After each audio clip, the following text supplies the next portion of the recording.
Assalamualaikum dostlar. Ben bir gün apamga tətildən faydalanıb Uyghur taamlarına şahit olan polo etmemekçiyim. Sizlerge polo kituğun materyallarını tanıştırayım.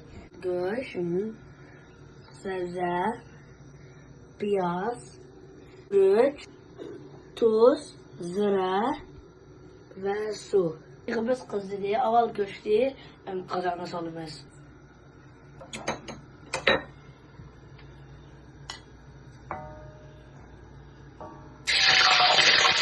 Kazana silip aldık. Hem de uzak koruyor.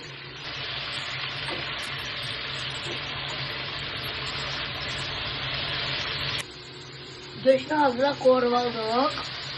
Hem de tuzlu salımız.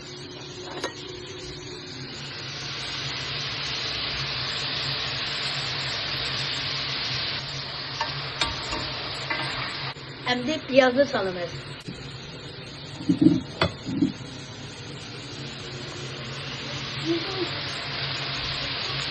Güzel.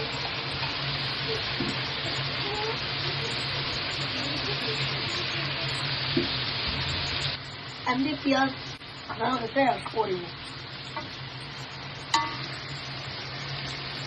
Piyazımı korpoluk hem de sebzeni salımız.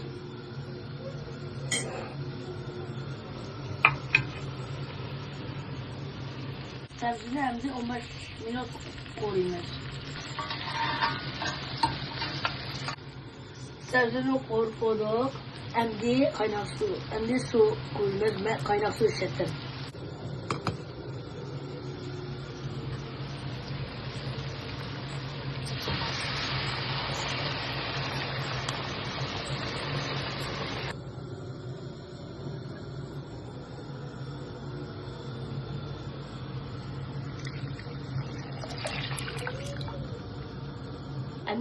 Hem de suyumuzu 15 minut kadar kaynatırız.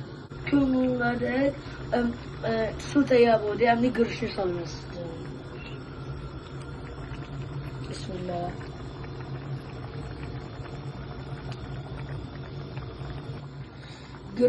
Kömürlerde güreşi kazanma tekrar aldık. Güreşi üstünde servisi asıltırdı. Bombusa güreş asıl çaplaşıp kaldı. Biz ailede 6 cam boğaçka, 6 cama gitarlıkla kıldık. Sizler üzerlerine sanırlar karta sala buldu. Ola ödümlüğe de kaldı. Hem de izlerinde hiç olmaz.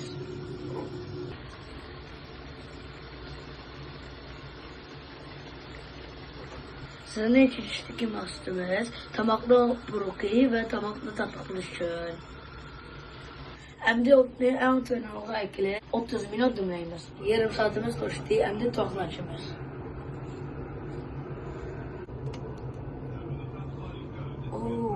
Wow, şu bir kazan polata yapıldı. Hem de spalımız.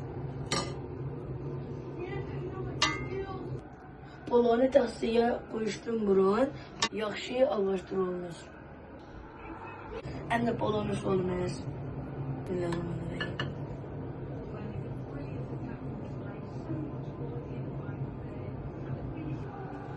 Mana bir kaçı polo tayağı oldu. Etken polonu uzan bir tet bakay. Bismillahirrahmanirrahim. Polo nayet oşaklı. Bir gün ben uzan bir kulluk polo itip, aman kımıtı giyettim.